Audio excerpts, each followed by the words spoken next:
Coach, the floor is yours. Okay, thank you. Good morning. Hope everyone's enjoying your trip here to New Orleans. Today is a fun day. It's fun for our players to have an opportunity to come and first time they've been in the Dome, so a chance to come in here and see the Dome and hang out with y'all a little bit. It's a Thursday for us. That's our mindset as far as getting ready for the game. So today's a big day. We've had good practices here, and I like the focus and the mindset that I've seen in practice as a coach. That's kind of how you gauge the readiness of your team. These guys are well prepared for, I think, what they're going to have to compete against Monday night. But today's a big day in our preparation. It's what we call Team Thursday, and where we kind of bring it all together.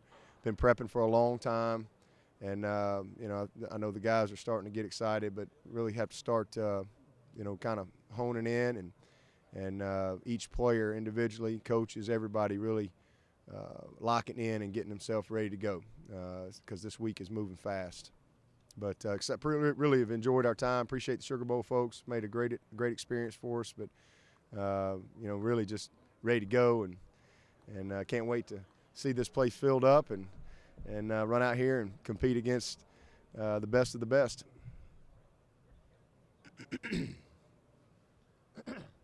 Adam Kramer from Bleacher Report. Coach, you make a demanding and at times a grueling profession look fun. And how are you able to be yourself but also be successful at what you do?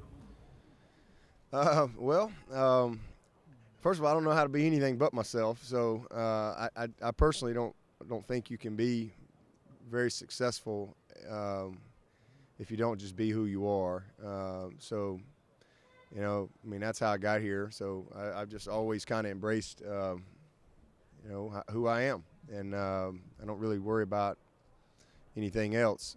Just try to trust my instincts. And but to answer the rest of your question, I love what I do. I mean, I don't think that.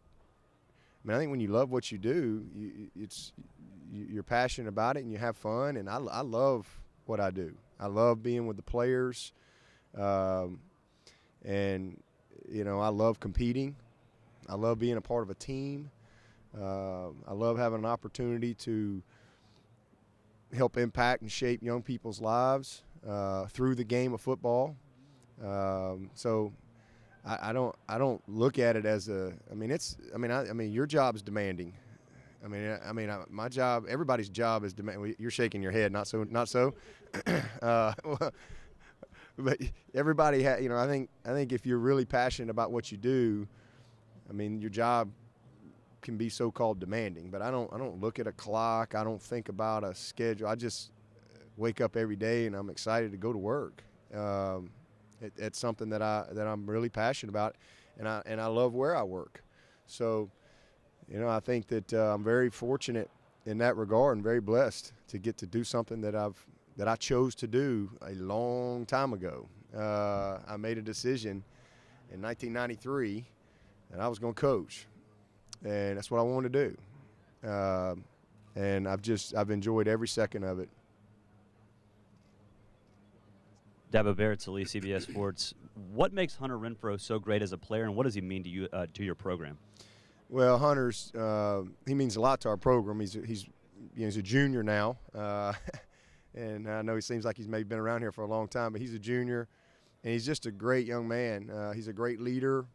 He's an inspiration to his teammates. I think he's an inspiration to a lot of people because he's just kind of an ordinary guy.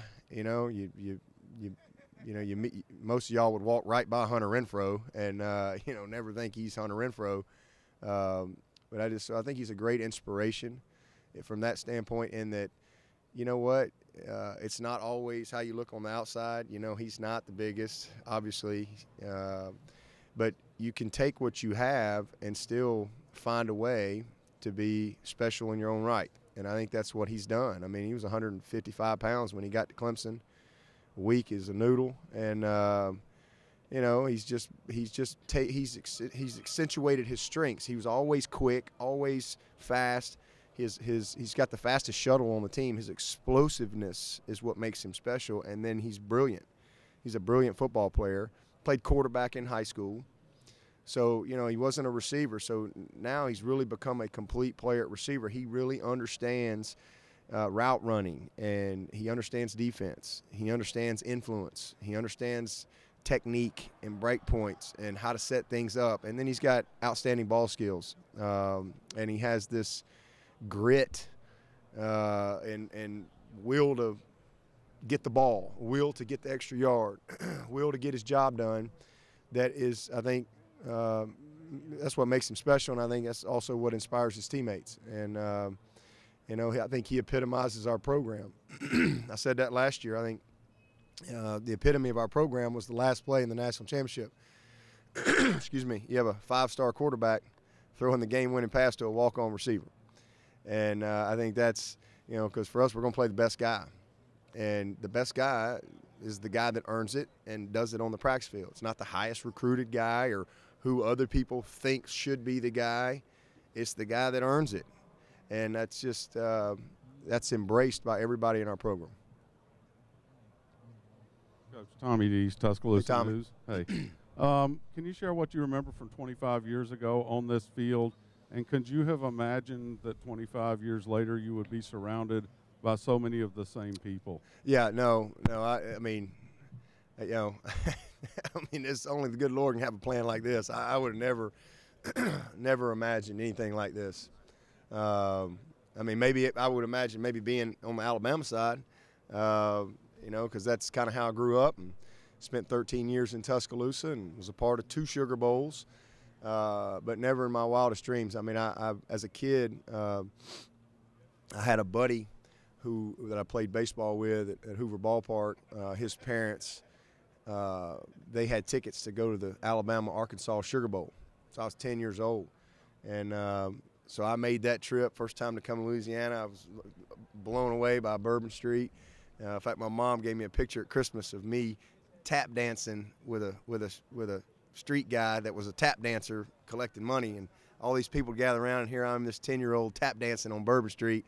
I never forgot that. Decked out in all my Alabama stuff. And but I remember coming in here, I don't know, I probably sat up there somewhere and watched the Alabama-Arkansas game. I didn't get to see many Alabama games as a kid, but that was an impactful experience for me.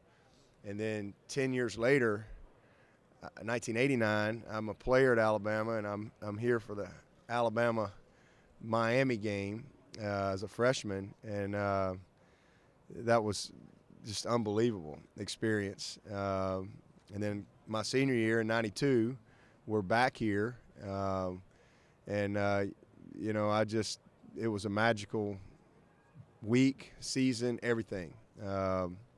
But I do remember the time with my teammates. The game was a blur. It was almost like it was moving in slow motion. I mean, I was a starter on special teams. I think the 4th play of the game, I was in the game. And David Palmer, I don't know which way we were going, but David Palmer, we almost took the punt all the way back. And it was our first possession offensively was like, I don't know, inside the 10 or something. Ended up having to kick a field goal, but the game was just, it was surreal. You know, at that time, Alabama folks, remember, it was a long time since Alabama won a national championship, since '79. And so this is 1992. So it was a big deal. It was the 100th year. And, you know, it was pretty special. But what I remember about it was a couple things. You know, I'll never forget George Teague's play. I mean, I watched it live, and I still can't believe I watched that. I mean, it's still to this day one of the most unbelievable plays I've ever seen in my life. And it's just crazy. But it happened. And so I remember that. I remember, I don't know, there was 3 or 4 minutes to go in the game, and I came out of the game, you know, they put some of the other guys in. I was like, well, that's it, you know. And I remember standing on the sideline, just literally like a kid, just soaking it in. Like, this is my, I mean, unless the Dallas Cowboys were going to call me, I was probably going to be done. So this is going to be my last play. You know, I played forever. You know, I'd lived my dream. And I just wanted to just kind of soak it in, and I really did. But I remember I stole a game ball. You know, the managers run the balls in and out. So I said, hey, I need one of them. I'm a senior. I'm taking a ball. And I held on to that ball. And it was so funny because in the paper, like the next day, you know, back then they actually you had to like look at the paper. There was no internet. You know, if you wanted to see a picture, you had to look at the paper.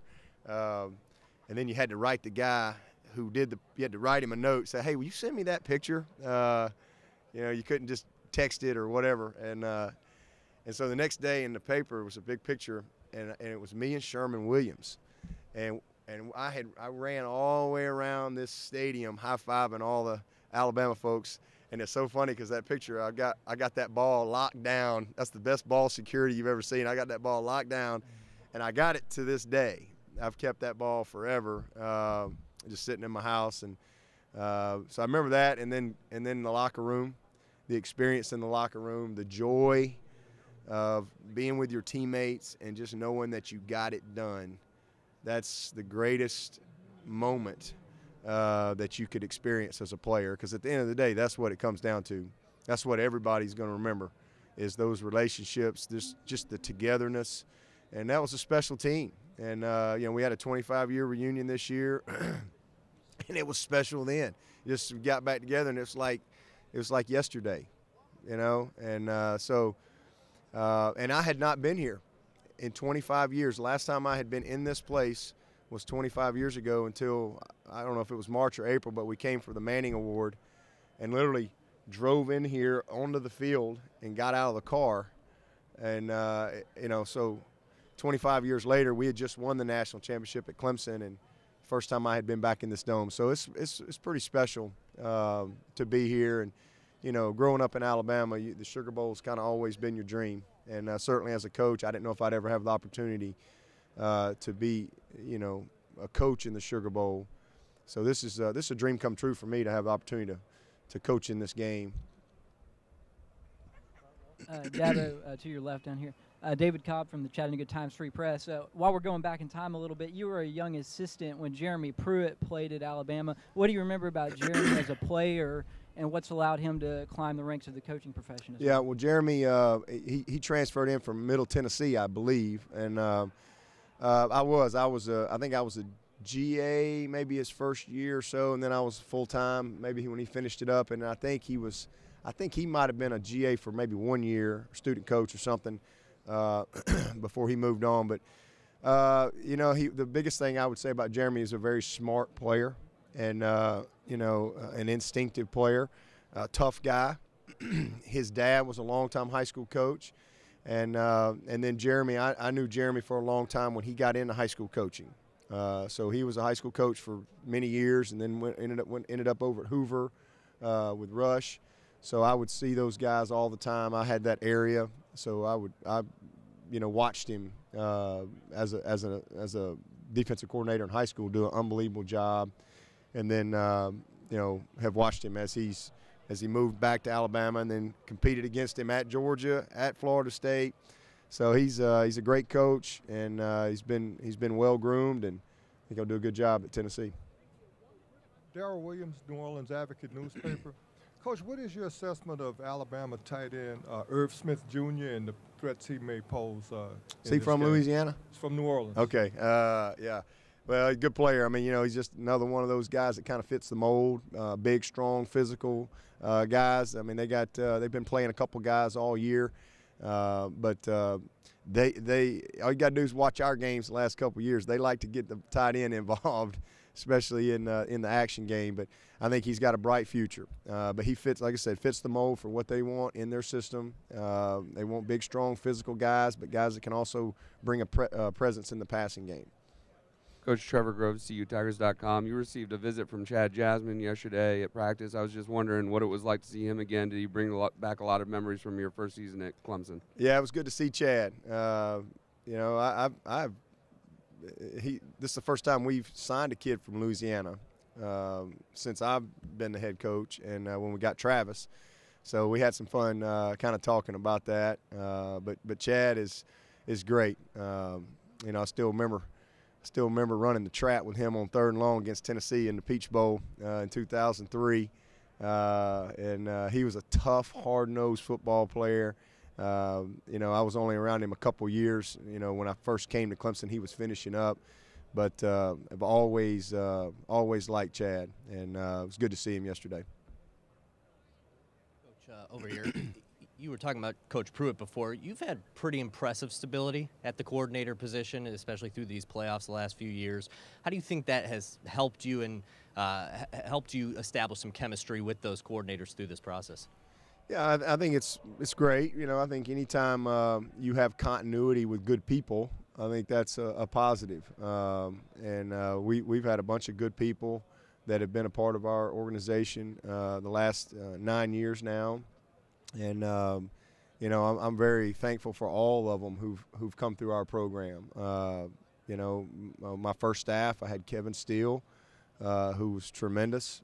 He's an unbelievable coach. And was very helpful in helping us, you know, establish a good foundation at Clemson. And Billy Napier was a young guy, GA, that you know, did a really nice job for us. Now as a head coach, and so I value all the people who've come through our organization. And you know, from time to time, you have some change, and I've always embraced that too. I mean, last year we didn't lose a coordinator, but you know, I lost two of the best coaches in college football.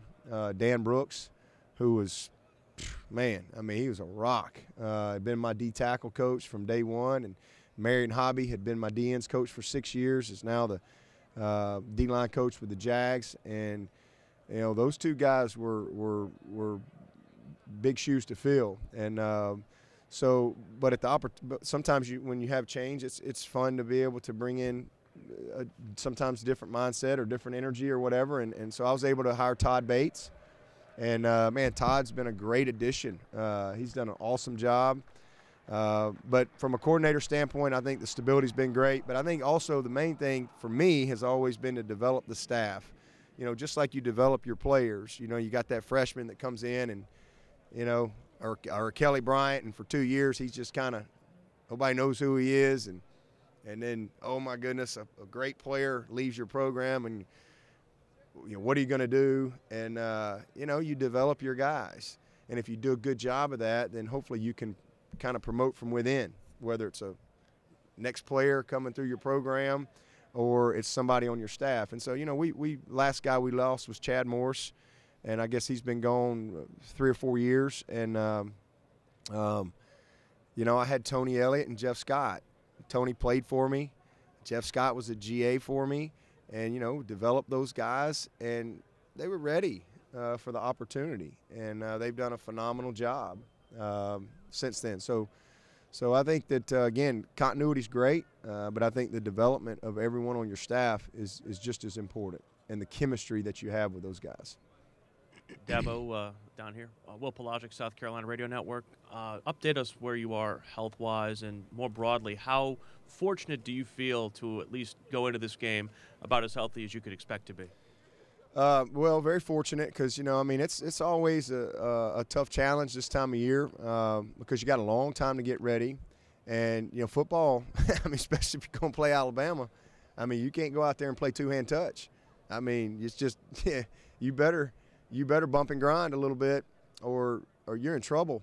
And so it's you gotta get ready. And the only way I know how to get them ready is to practice, you know, with toughness and physicality and good on good. So you have to balance that along with just your preparation, your game prep stuff, because it's a long time since you've played. So we're very fortunate to come off of 3 or plus weeks or whatever we've had to be a healthy football team, and so we're where we want to be going into it. And you know, I think we've developed some guys, because we had some injuries all year long along the way. We've had injuries at linebacker, injuries at, you know, D-line, a little bit of everywhere, but guys have stepped up and guys have developed in the secondary. So I think we've got a good functional team going into it, and you know, in a good spot health-wise.